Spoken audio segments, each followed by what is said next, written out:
Hello friends, welcome to another video of Dump Reacts. मैं हूं मोहम्मद अली और मेरा नाम है हमाद हसन। सो गाइस, आज हम जिस वीडियो पे अपना रिएक्शन रिकॉर्ड करने जा रहे हैं वो है financial crisis and fall of Pakistan by doctor Vivek Bandra. हाँ जी, ये उनकी केस स्टडी है थोड़ी सी कि यार पाकिस्तान में फाइनेंशियल क्राइसिस क्यों है। एग्जैक्टली ठीक है, और किस वजह से है।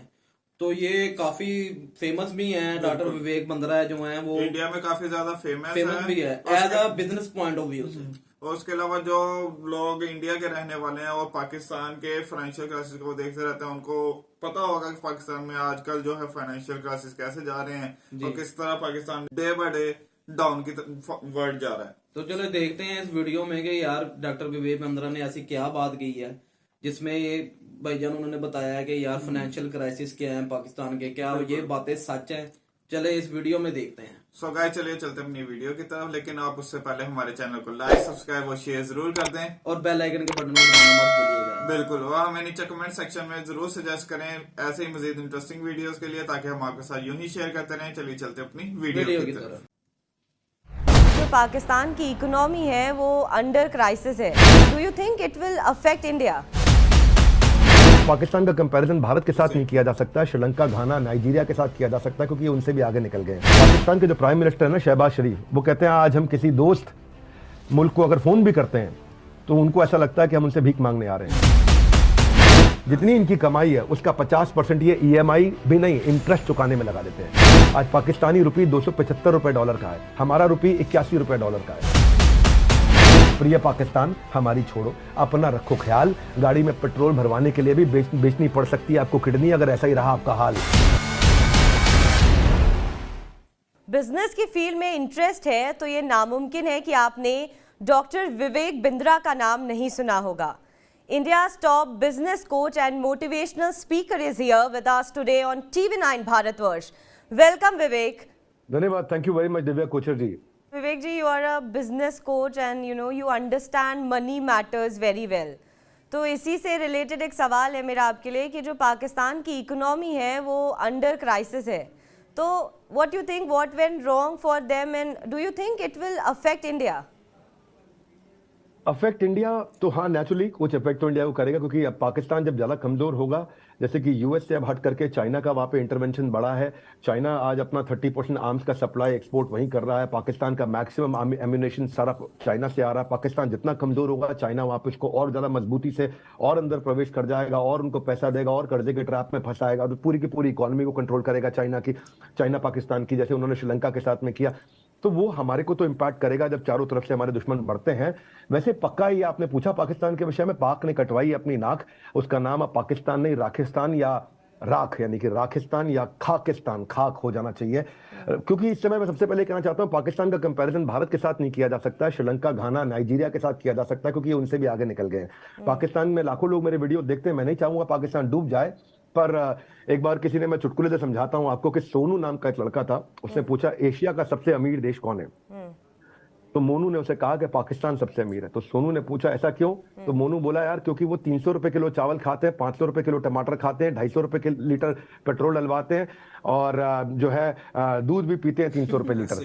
तो यानी कि वहां सब कुछ इतना महंगा हो चुका है। पाकिस्तान के जो प्राइम मिनिस्टर है ना, शहबाज शरीफ, वो कहते हैं आज हम किसी दोस्त मुल्क को अगर फोन भी करते हैं तो उनको ऐसा लगता है कि हम उनसे भीख मांगने आ रहे हैं। हम दूसरे देशों से हाथ मिलाते हैं, ये उनके आगे, हम यानी कि इंडिया दूसरे देशों से हाथ मिलाते हैं। जो हमारे प्रधानमंत्री, ये दूसरे देशों से हाथ नहीं मिलाते, उनके आगे हाथ फैलाते हैं। फर्क बड़ा आ गया। आपको बताता हूँ, फेडरल मिनिस्टर ऑफ प्लानिंग जो है उनके, अपने एहसान इकबाल, वो कहते हैं कि मैं नेशन को कह रहा हूँ कि भाई चाय कम पियो। उस समय यूएस सेक्रेटरी जो हुआ करती थी मेडेलिन एल्ब्राइट, 26/11 में 2008 के अंदर जब उन्होंने हमला किया था, तो बोले पाकिस्तान जो है वो इंटरनेशनल माइग्रेन है।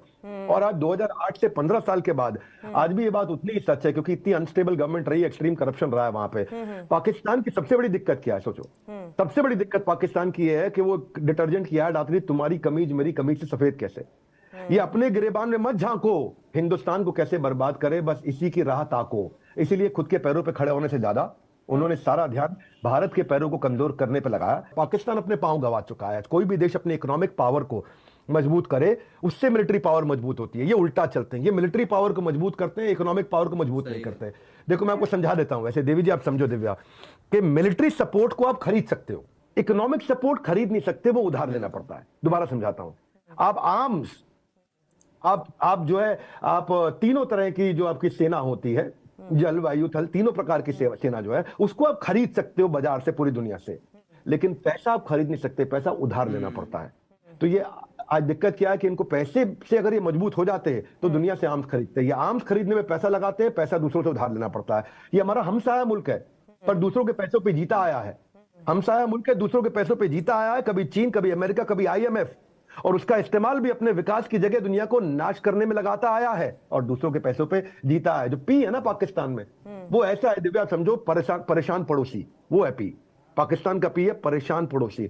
दिव्या, आपके घर के आसपास जरूर ऐसे पड़ोसी होंगे जो बड़े फ्रस्ट्रेटेड नेबर होते हैं, बालकनी में बैठ के देखते रहते हैं कि पड़ोस के घर में क्या नया आया, कौन सा फ्रिज आया, कौन सी गाड़ी आई, कौन सा टीवी आया। हमारे पास, भारत के पास दूरदृष्टि है, इनके पास दूरबीन है। ये हमारी दूरदृष्टि, हम विजनरी है, ये दूरबीन से बैठ के देखते रहते हैं, और इनके पास जो दूरबीन है हमारी सक्सेस को नोट करने में ये पूरी तरह से लीन है। पाकिस्तान एक फास्टेस्ट ग्रोइंग इकोनॉमी हुआ करता था 1960-70 में, आज 22 करोड़ लोग उनके बिना बिजली के जी रहे, अब उनको भीख भी नहीं मिल रही। 75 साल की आजादी के बाद पाकिस्तान का यह हाल है। दूसरे देश को फूकने के लिए अपना पैसा जला दिया, आज इनको वक्त पे पैसा मिलने के लिए हर आदमी ने रुला दिया। पाकिस्तान क्या कहता है, if one can do let him do, if none can do how can I do. तो पाकिस्तान सोल्यूशन ओरिएंटेड नहीं है, साउथ एशिया की सबसे कमजोर कड़ी, कर्जों पर इनकी इकोनॉमी खड़ी। आज क्या है, जो नौम चोकसी जो है यूएस इंटेलेक्चुअल, पाकिस्तान कभी भी भारत की सैन्य शक्ति की बराबरी नहीं कर सकता है, वो कहते हैं ऐसा, लेकिन ऐसा करने के चक्कर में उसने अपने देश का बेड़ा गर्क कर दिया। ये लोग इंडिपेंडेंस के टाइम पे अपना देश मांगते थे दिव्या, पर आप देश को चलाना हो रहा है भारी, और मांगने की आदत आज भी है इनकी जारी। आज आपको बताया था डेट टू जीडीपी रेशियो इनका 70% है, यानी कि जितना इनका जीडीपी है, इसको ऐसे समझो, जितनी इनकी कमाई है उसका 50% ये ईएमआई भी नहीं, इंटरेस्ट चुकाने में लगा देते हैं। आज पाकिस्तानी रुपये 275 रुपए डॉलर का है, हमारा रुपये 81 रुपए डॉलर का है। इनका इन्फ्लेशन रेट 27% है, इनकी 40% जो पॉपुलेशन है वो भयंकर गरीबी रेखा के नीचे है। फॉरेन रिजर्व इनके पास है ही नहीं, $3 बिलियन। ऐसा बताया जाता है कि 2 हफ्ते में इनका फॉरेन रिजर्व खत्म हो जाएगा, उसके बाद ये पूरी तरह भूखा नंगा हो जाएगा। क्षमा चाहता हूं, कठोर बोलना पड़ रहा हूं। 250 रुपए लीटर पेट्रोल, 260 रुपए लीटर डीजल, 210 रुपए लीटर आपका दूध। वहां पे मैं नॉनवेज की बात नहीं करता, पर बताना चाहता हूं ये नॉनवेज खाते हैं, 900 रुपए किलो चिकन हो गया वहां पे। प्रिय पाकिस्तान, हमारी छोड़ो, अपना रखो ख्याल। गाड़ी में पेट्रोल भरवाने के लिए भी बेचनी पड़ सकती है आपको किडनी, अगर ऐसा ही रहा आपका हाल। तो इसलिए मैं कह रहा हूं IMF जिनके पास ये गए हैं, उन्होंने $6 बिलियन जो उनको 2019 में बताया था, अब उसको बचा हुआ $1.1 बिलियन देने के लिए मना कर रहे हैं। पाकिस्तान में भारी शर्तें लगा रहे हैं, और आज ये अगर ये इनको IMF ने पैसा नहीं दिया तो उनको खुद पैसा रेज करना पड़ेगा, टैक्सेस ज्यादा लेके, और बहुत ज्यादा टैक्सेस इन्होंने लिए तो पहले ही इनका इन्फ्लेशन 27% है, वो 40% हो जाएगा। कोई ज्यादा टैक्स लोगे और महंगाई बढ़ जाएगी, और महंगाई बढ़ जाएगी, 40% हो जाएगी इन्फ्लेशन। और अगर IMF ने नहीं दिया पैसा, बिल्कुल नहीं दिया, तो वो इनका इन्फ्लेशन आप जो है 27 IMF ऑलरेडी मना कर चुका है पैसा देने के लिए। तो वो इसलिए है क्योंकि इनकी बड़ी स्ट्रिंजेंट उनके अपने लॉज हैं, वो कह रहे हैं नियम है हमारे, नियम पालन कर लो, वो दिक्कत हो रही है इनको। और वो 60% अगर इन्फ्लेशन हो गया ना, क्या इनका हाल होगा। मैं बहुत दुखी भी हूं मन से, और इनकी गलतियों के बारे में बात भी करना चाहता हूं। नेचुरल गैस प्राइस जो था इनका, वो 16% टैक्स से 112% टैक्स कर दिया। सोचो जिस यहाँ पे गैस का ये हाल हो। भाई जो फिच, जो ग्लोबल रेटिंग देने वाली ऑर्गेनाइजेशन है, उन्होंने IDR होता है इशूअर डिफॉल्ट रेटिंग, कि किसी ने पैसा उधार लिया उसकी क्या रेटिंग है, लौटा पाएगा कि नहीं लौटा पाएगा। जैसे आपके यहाँ पे, हमारे यहाँ पे भी रेटिंग होती है ना कि भाई आपको क्या रेटिंग मिल रही है, आप लौटा पाओगे नहीं लौटा पाओगे पैसा। तो इनकी रेटिंग पहले ही CCC+ थी। AAA अच्छी है, AAA- अच्छी है, BBB+ फिर भी ठीक है, लेकिन CCC+ थे, ये CCC- हो गए। आप सोचो ना, वर्जिन अटलांटिक एयरलाइन ने बोला पाकिस्तान में हम अपनी हवाई जहाज उड़ाएंगे ही नहीं, क्योंकि ना वो उन्होंने फ्यूल और टैक्सेस बढ़ा दिए। ऑन ग्राउंड सपोर्ट ये लोग करते नहीं है। अब कौन है इसके लिए जिम्मेदार? इसके लिए जिम्मेदार कौन है? पाकिस्तान 2 हिस्सों में बटा हुआ है। एक हिस्सा जो पेट्रोल सब्जी के लिए भेड़ की तरह लाइनों में लगे हैं, और दूसरा हिस्सा जो लाहौर के कैनेडियन कॉफी हाउस में सुकून की चुस्कियां ले रहे हैं। ये हिस्सा बना कैसे है? सबसे अनोखी बात बताता हूं आपको। अभी पिछले हफ्ते एक टिम हॉर्टन्स नाम का एक कॉफी हाउस खुला, बड़ा महंगा है वो, और पहले ही दिन में इन्होंने रिकॉर्ड सेल्स करी। पाकिस्तान में किसी कॉफी हाउस ने 61 साल तक वो सेल्स नहीं करी। मैं पढ़ रहा था इनके बारे में। जब इन्फ्लेशन 45 साल में इतनी महंगाई ऊंची है, उसके बावजूद इतने महंगे कॉफी हाउस में लाइन लगा के लोगों ने लाखों रुपए की, करोड़ों रुपए की कॉफी के लिए ऑर्डर देने के लिए पहुंच रहे हैं वहां पे। कौन है जिम्मेदार इसके लिए? इसके लिए जिम्मेदार इनके कोर कमांडर। कोर कमांडर को ना करोड़ कमांडर भी बोलते हैं। सारे के सारे जो कमांडर इनके आर्मी के थे वो बड़े बड़े करोड़पति हो गए। जो आर्मी के जनरल बाजवा थे ना, वो 12.7 बिलियन पाकिस्तानी रुपए इन्होंने 6 साल में कमा लिए। 12.7 बिलियन पाकिस्तान। बाजवा की जो पत्नी है वो टैक्स भी फाइल नहीं करती थी उनके प्रधानमंत्री बनने से पहले, आज वो बिलियनर हो चुकी है 6 साल के अंदर। पाकिस्तान के जो आर्मी जनरल है वो पूरे पाकिस्तान का 12% जमीन उनकी खुद की है, चाहे वो रेजिडेंशियल हो, कमर्शियल हो, फर्टाइल हो। इतना ज्यादा करप्शन है वहां पे। अब बात होगी मौज की, जिक्र होगा पाकिस्तान की फौज की। जब बात होगी भाइयों मौज की, जिक्र होगा पाकिस्तान की फौज की, क्योंकि वही मौज मारते हैं। इनका एक ही एजेंडा, मौका मिले तो लूट लो। आयशा सिद्दीका के बारे में बताया तो सीनियर डिफेंस एनालिस्ट है इनकी, वो कहती है पाकिस्तान की आर्मी की जो प्राइवेट वेल्थ है वो $20 बिलियन है। $10 बिलियन इनकी जमीन है, $10 बिलियन का इनका पैसा है। 33% जो मैन्युफैक्चरिंग है वो आर्मी के लोगों के पास है। 7% प्राइवेट एसेट वो आर्मी के लोगों के पास है। आर्मी अपनी फाउंडेशन के माध्यम से 100 से ज्यादा कंपनियां चला रही, banking, school, university, tourism, insurance, construction, IT, oil business, shipping. Army का काम है चलाना, आर्मी का काम है। यही यहाँ पे कई बार ऑपोजिशन वाले भी आके बोलते हैं बिजनेस सरकार क्यों करेगी बिजनेस, आर्मी क्यों करेगी बिजनेस, बिजनेसमैन को करने दो। देखो चक्कर क्या है मैं बताता हूँ, सिर्फ असर क्या आता है आपको, उसने कर रही आर्मी करने दो। आपका सवाल होना चाहिए, मैं समझाता हूँ। जब सैया भय कोतवाल तो डर काहे का। भाई जब आपका पति ही कोतवाल है तो आपको डर किस चीज का लगेगा। जब आर्मी बिजनेस कर रही है चोरी करके रख ले, क्योंकि आर्मी पकड़ने वाली होती है, वो पकड़ेगी। बेनजीर भुट्टो को देखो ना, $1.5 बिलियन उसने, इमरान खान को देखो, उन बेनजीर भुट्टो $1.5 बिलियन का, इसको देखो बहुत छोटा काम किया इमरान भाई ने। क्या किया इन्होंने, $2 मिलियन के इनको गिफ्ट मिले थे। वो जो आपके सऊदी क्राउन प्रिंस है मोहम्मद बिन सलमान, उन्होंने इनको एक एंटी घड़ी दी थी, एक गोल्ड का पेन दिया था, एक अंगूठी दी थी और शर्ट में लगाने वाले कफलिंग दी। ये भाई उनको भी बेचा है। दिखाता है उसकी मैं क्या करूंगा गोल्ड के पेन का, इसको बेच के पेन से मुझे लिखना क्या है। हम लोग लिखने पढ़ने वाले, पैसा दे दो हमारे को, बुरा नहीं मानना भाई पाकिस्तान के लोग। आज आपके यहाँ पे इसलिए समस्या आ रही है। शहबाज शरीफ जो आपके प्राइम मिनिस्टर है वो $14 बिलियन के रुपये के मनी लॉन्ड्रिंग केस में यूके को लड़ रहे हैं इस समय। उनके जो बड़े भाई थे पहले प्रधानमंत्री नवाज शरीफ, अभी शहबाज शरीफ है, बड़े भाई नवाज शरीफ थे पहले, वो भाग गए एग्जाइल में लंदन के अंदर। 2019 से 7 साल की जेल उनको पाकिस्तान ने सुना रखी है मनी लॉन्ड्रिंग के केस में। तो एक चुटकुला समझाता हूं आपको। एक पाकिस्तानी भारतीय से बोला, आप लोग चोरों के साथ कैसा सलूक करते हो। तो भारतीय ने जवाब दिया, हम चोरों के साथ कैसा सलूक करते हैं, हम अच्छा सलूक करते हैं, उसे इंसान की तरह ट्रीट करते हैं, उसे हम लोग जेल में अच्छा खाना देते हैं, उसको जेल में हम गर्म कपड़े देते हैं, उसको लंबी अदालती कार्रवाई से गुजरना पड़ता है, लेकिन जेल में सुकून की जीवन जी पाता है वो। पाकिस्तानी कहता है तुम क्या आराम देते हो अपने चोर को, हम तो उसको वजीर आजम बना देते हैं अपने यहाँ चोर को। तो देखो पाकिस्तान की हालत इस समय खराब है। कंपेयर करता हूँ इंडिया के साथ में, वो बेचारे GDP $376 बिलियन है, हम $3.4 ट्रिलियन है। हमारी GDP पाकिस्तान से 10 गुना ज्यादा बड़ी है। ये क्या कहती, क्यों हमसे लड़ना चाहते हैं। अरे भाई फोकस करो अपने सोल्यूशन पे। इनकी GDP ग्रोथ रेट 2% है, हमारी लगभग 7% है। इनकी GDP पर कैपिटा इनकम $1,600 है, हमारी इस समय $2,500 से $3,000 पहुंच गई है। इनके यहाँ इन्फ्लेशन रेट 27 से 60% जा रहा है, हम लोग 5% इन्फ्लेशन पे है। इनके यहाँ फॉरेन रिजर्व है ही नहीं, खत्म हो चुका है, $2 बिलियन बचा है। हमारे यहाँ फॉरेन रिजर्व लगभग $650 बिलियन है, 6th इन द वर्ल्ड। हम इनसे 200 गुना ज्यादा, 200x। विवेक जी अभी फिलहाल जो है हम इंडिया से तो कोई कंपैरिजन है नहीं पाकिस्तान का, लेकिन जिस तरीके से, जिस क्राइसिस से जो है पाकिस्तान गुजर रहा है, तो आसपास की पॉलिटिकल पार्टी इमरान खान, शहबाज शरीफ में जो है छींटाकशी चल रही है। लेकिन ये माना जाता है कि जब इमरान खान प्रधानमंत्री रहे हैं जितने समय के लिए भी पाकिस्तान में, तो इस तरीके की जो है आपदा नहीं आई जो शहबाज के रहते हुए आ रही है। तो क्या आपका मानना होगा कि कंपेरेटिवली शहबाज शरीफ से इमरान खान पाकिस्तान के लिए बेहतर प्रधानमंत्री थे? नहीं, मुद्दा यह है कि ये बेहतर थे कि नहीं थे, आप ये समझ लीजिए। आज बहुत बदतर है। मैं ये बताऊं कि देखो, अब आप मुझसे बोले कि 2 चोर में बताओ कौन बड़ा चोर कौन छोटा चोर। आप बांग्लादेश के साथ कंपेयर करो ना, हालत क्या कर दी है इन्होंने। बांग्लादेशी इनसे बहुत आगे है इस समय। आप बांग्लादेश से शुरुआत में कंपेयर भी कर रहे थे।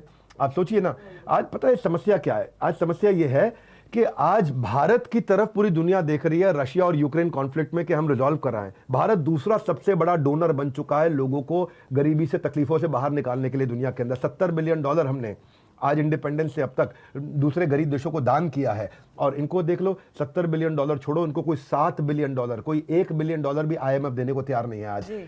आज तो टर्की पाकिस्तान की बेइज्जती कर रहा है। अजीम जमाल जो है वहां पे प्राइम मिनिस्टर ऑफ टर्की के जो स्पेशल असिस्टेंट है, वो कह रहे हैं भैया शहबाज शरीफ मत आना यहाँ पे, हम तुम्हारे को यहाँ पे नहीं देख सकते इस समय। पाकिस्तान क्या बोल रहा है, अच्छा चलो छोड़ो, अब आपके यहाँ तकलीफ है, हम आपसे अब इस समय और दान नहीं मांगेंगे, हम आपकी मदद करना चाहते हैं, हम आपको दान ही नहीं मांगेंगे आपसे। ये क्या मदद करी भाई तुमने। आप ये छोड़ो, अब मैं आपको समझाता हूँ। ये सारा समस्या इसलिए है क्योंकि इन्होंने ध्यान नहीं दिया।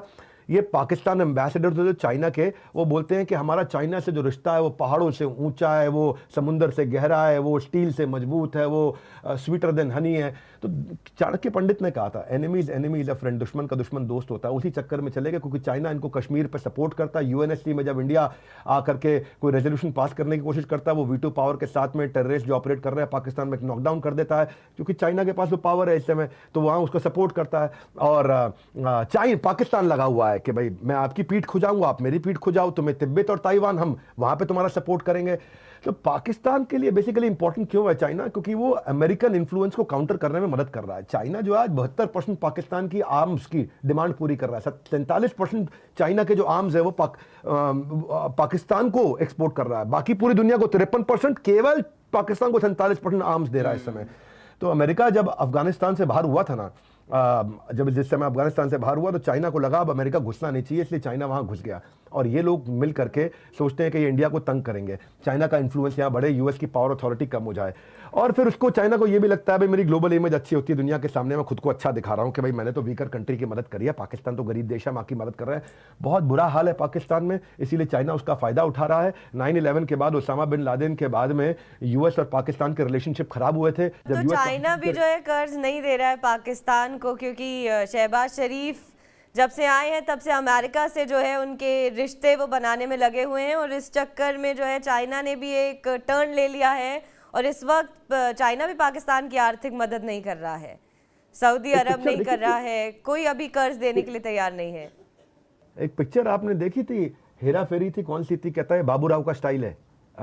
ये चाइना का स्टाइल है। ये थोड़े दिन के लिए चाइना वेट कर रहा है, ये देख रहा है कि लौट के उनके पास आएंगे और तब जो है उसके पास नेगोशिएशन पावर बढ़ चुकी होगी, ये और लूटेगा। बड़े लुटेरे जो होते हैं ना, वो क्या करते हैं, सामने वाले को पहले बर्बाद उन्हें देते हैं, फिर जाकर के खाते हैं, सस्ते में मिल जाता है। देखो जैसे ना, ये ऐसे समझो, उसको एक कंपनी है हमारे देश के मित्तल जी की एक कंपनी है स्टील की, आर्सिलर स्टील मित्तल जो है ना, तो आर्सिलर मित्तल यही करते हैं, वो एक्विजिशन पे काम करते हैं। 100 रुपए की चीज को 20 रुपए में खरीदते हैं, जब वो डूब रही होती है तब उसे खरीदते हैं, और 100 रुपए की चीज को 20 में खरीद के उसको 200 का बना देते हैं। चाइना यही करना चाहता है। चाइना अभी इस समय हर समय आगे रहे, ले लो हमसे ले लो, तो चाइना की इज्जत नहीं होगी। तो ये आप इसको हेरा फेरी पिक्चर के बाबूराव की तरह देखो, ये बाबूराव का स्टाइल है, चाइना का स्टाइल है, इसलिए थोड़ा रुक करके आएगा। ये तो उनके अल्टीरियर मोटिव्स हैं। आप सोचो ना, क्यों जाएगा पाकिस्तान उनके पास? 150 यूएन के ब्लॉक लिस्टेड आतंकवादी इस समय पाकिस्तान में रहते हैं। अब यूएनएससी में जब इनके खिलाफ में जब कोई वोटिंग होती है तो चाइना वहां इनके सपोर्ट में उतर आता है। इनको चाइना की बहुत जरूरत पड़ेगी। ग्लोबल टेररिस्ट आज भी सारे पाकिस्तान से ओपनली ऑपरेट कर रहे हैं, तो पाकिस्तान अपनी इमेज, टेररिस्ट को, दोनों को ग्लोबल स्टेज पे बचाने के लिए यूएनएससी की जो उसके पास में वीटो पावर है उसका इस्तेमाल करेगा। और ये डूबते को तिनके का सहारा है। और ये आप सोचो ना, पिछले 20 साल में यूएस ने $32 बिलियन दिया और पिछले कुछ सालों में चाइना ने $30 बिलियन दे दिया। तो चाइना अभी है साथ में। शहबाज शरीफ बोल भी रहे हैं कि हमारी इकोनॉमिक चैलेंज इस समय अनइमेजिनेबल है। IMF जो बोल रहा है वो हम मान नहीं सकते, और अगर हम नहीं माने तो हम कहीं के रहेंगे नहीं। तो इसलिए अभी ये दोनों तरफ ट्राई मारते रहेंगे और चाइना तब इनको सपोर्ट करने के लिए आएगा। वैसे भी आपको बता दूं, पिछले लगभग 75 साल की आजादी में ये 23वां बेल आउट है पाकिस्तान के लिए। हर 3 साल में पाकिस्तान कटोरे के लेवल पे आ जाता है भिक्षा मांगने के लिए, और उसके बाद IMF आकर के उसको जिंदा करता है मरे हुए पाकिस्तान को। तो 75 साल में 24 बार इस समय ये अब तक जाकर के IMF से बेल आउट ले चुके हैं। पूरी दुनिया में इतना बेल आउट किसी ने नहीं मांगा, पूरी दुनिया में ये एकमात्र ऐसा देश है जो हर 3 साल में बैंक करप्ट होने के एवरेज निकाल के बता रहा हूं। ये नहीं कह रहा हूं हर तीसरे साल होता है, पर एवरेज हर 3 साल में खत्म हो जाता है।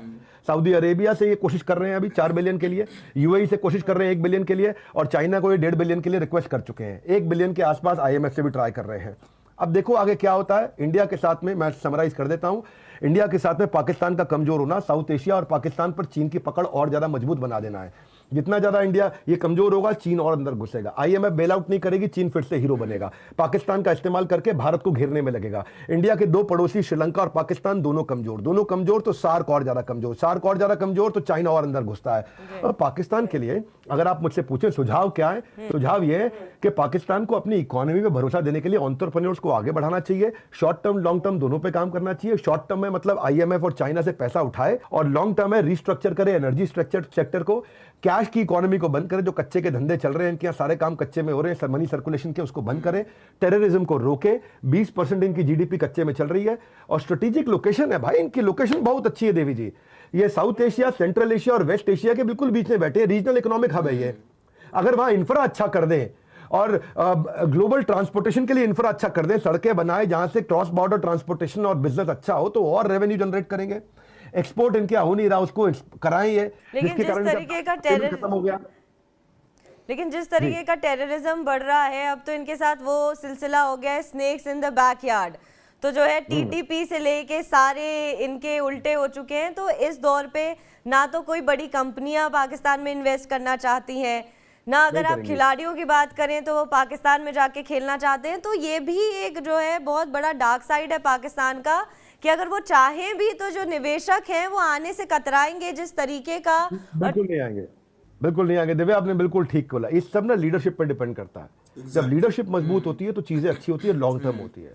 मैं बहुत सालों के बाद हमारी इस वित्त मंत्री की तारीफ इसलिए करता हूं क्योंकि इन्होंने बांटने की की जगह लॉन्ग टर्म इंफ्रास्ट्रक्चर में पैसा लगाया है, जिससे इकोनॉमी बचती है। बांटने से इकोनॉमी घटती है। 1 रुपए की रेवड़ी बांटो, 90 पैसे की इकोनॉमिक एक्टिविटी होगी, और 1 रुपया इंफ्रास्ट्रक्चर पर लगाओ, 3.5 रुपए की इकोनॉमिक एक्टिविटी होगी। इन्होंने, जो हमारी सरकार ने अच्छा काम किया है, मेरे लिए ये वित्त मंत्री बहुत बुद्धिमान रही हैं। मैं, चाहे वो किसी भी पॉलिटिकल पार्टी की होती, आज ये कांग्रेस की होती तो भी इनकी तारीफ करता, आम आदमी पार्टी की होती तो भी करता, बीजेपी की है तो भी करता। तो जब आपने वित्त मंत्री का जिक्र कर दिया तो मैं चाहूंगी कि आपके जवाब के साथ जो है आप बजट पर भी जो है कुछ अपना बता दें जनता को कि इस बजट लेट हो गया, लेकिन फिर भी आपने पूछा है। बजट पे मैंने काफी चर्चा ऑलरेडी वित्त मंत्री का जिक्र किया, तो फिर मुझे लगता है कि बजट पे अगर आप कुछ अपना बता दें तो देखो, आप ऐसे समझो 4.5 लाख करोड़ से 5 लाख करोड़ से 7 लाख करोड़, 7 से 10-12 लाख करोड़ इस समय इन्होंने जो इंफ्रा पे इन्वेस्टमेंट बढ़ाया है। इंफ्रा पे इन्वेस्टमेंट बहुत जरूरी होता है, वही हमारी इकोनॉमिक एक्टिविटीज को पुश देता है। आप सोचो 25 किलोमीटर की छोटी सी नोएडा एक्सप्रेसवे है, उसके कारण 1 लाख मकान बन गए, उसके कारण 25,000 ऑफिस बन गए, उसके कारण मॉल्स बन गए, उसके कारण कितनी इकोनॉमिक एक्टिविटी हुई। तो इंफ्रास्ट्रक्चर में पैसा लगाना ये लॉन्ग टर्म में बहुत बेनिफिट देता है। इस सरकार ने अपनी कमाई को भी बढ़ाया है। 10 लाख करोड़ से लगभग 13 लाख करोड़ का टैक्स कलेक्शन भी इन्होंने किया है। और इन्होंने सबसे डिफिकल्ट समय में, जब आस पास में सबका हो गया था हाल बेहाल, हमारी अभी भी मजबूती से चल रही है चाल। उसका कारण यही है कि डिसीजन इन्होंने लॉन्ग टर्म लिए हैं, शॉर्ट टर्म नहीं लिए हैं। और कुछ कमियां तो सारे बजट्स में रहती हैं, एक बजट कोई संपूर्ण परिपूर्ण तो होता नहीं, ये भी परिपूर्ण नहीं है। लेकिन मैं जब ये एंटरप्रेन्योरशिप को इंफ्रास्ट्रक्चर में पैसा लगाते तो मुझे लगता है ये लॉन्ग टर्म चलेगा। ये अमृतकाल वाला बजट वास्तव में था। तो मैं इस बजट को हमेशा आसानी से 8 नंबर देता हूं 10 में से। पर बहरहाल, आपने, मैं जाते वक्त ये कहूँगा कि बहुत लंबा आप लोग का समय नहीं लूँगा, ये ज़रूर कहूँगा पाकिस्तान के विषय में कि पाकिस्तान में 2 पाकिस्तान है। एक टिम हॉर्टन्स के बाहर लाइन लगाता है, दूसरा एक बोरी आटे के लिए लड़ रहा है। 1 करोड़ के बजट पर जो फौज वाला है, फौज का आदमी 1 करोड़ के बजट पर ऐश कर रहा है, दूसरा IMF की तरफ कटोरा लेके खड़ा है। एक तरफ इनके यहाँ 4 सूबे हैं, एक तरफ सूबा आजाद होने की कोशिश कर रहा है, दूसरा जम्मू कश्मीर के लिए छाती पीट रहा है। एक पाकिस्तान भूख से मर रहा है, दूसरा पाकिस्तान एटमी पावर की शान बघार रहा है। तो वहां 2 पाकिस्तान है। यहाँ पे बहुत बहुत डुप्लीशियस हो चुका है इस समय देश, लीडरशिप की बहुत कमजोरी है। इसलिए मैं कहूंगा ये वो मछली है जो पूरे तालाब को गंदा कर रही है, और वही मछली इस समय पाकिस्तान है, जिसके बारे में अमेरिका ने बोला है कि इंटरनेशनल माइग्रेन है। अब जिसको ये फोन करते हैं उसको लगता है पैसे मांगेगा।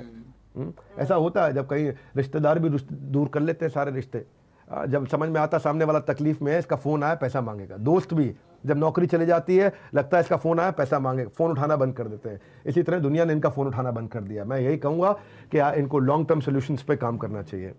धन्यवाद। डॉक्टर विवेक बिंद्रा, बहुत बहुत धन्यवाद आपका TV9 भारतवर्ष से बात करने का और तमाम तरीके की क्लैरिटी पाकिस्तान के लिए देने के लिए। अली भाई शुक्रिया, बहुत अच्छी एक्सप्लेनेशन की है उन्होंने। आप इस बारे में क्या कहेंगे? बेशक बातें चुभने वाली हैं, बेशक उन्होंने कड़वी बातें की हैं, लेकिन सच्ची बातें की हैं। डॉक्टर विवेक बिंद्रा ने जो एक पॉइंट उठाया ना, एक पॉइंट वो 100% वैलिड है, 100% वैलिड। क्योंकि 70s तक जो है हमें ट्रूली मेंटोर, ट्रूली लीडरशिप्स मिले हैं, जिसकी वजह से पाकिस्तान उन दिनों में बहुत स्पीड से ऊपर जा रहा था। बिल्कुल, जैसे 70s का दौर पाकिस्तान से अबव गया है, उसके बाद से हमारे अंदर लीडरशिप की भी कमी हो गई, मेंटोर्स की भी कमी हो गई, जिसकी वजह से हम बहुत पीछे चले गए, बहुत ज्यादा पीछे, और आज तक मजीद पीछे चले जा रहे हैं। वो सिर्फ एक ही वजह, क्योंकि हमारे पास ट्रू लीडरशिप नहीं है। लीडरशिप सियासतदान के तौर पे भी और आर्मी के तौर पे भी। एक और डॉक्टर विवेक बिंद्रा ने सबसे अच्छी बात जो की है वो थी आर्मी की, A to Z पाकिस्तान को आर्मी लेके चल रही है, जो कि आर्मी का काम नहीं है यार। बिजनेसमैन का काम है बिजनेस करना, सियासतदान का काम है सियासत करना,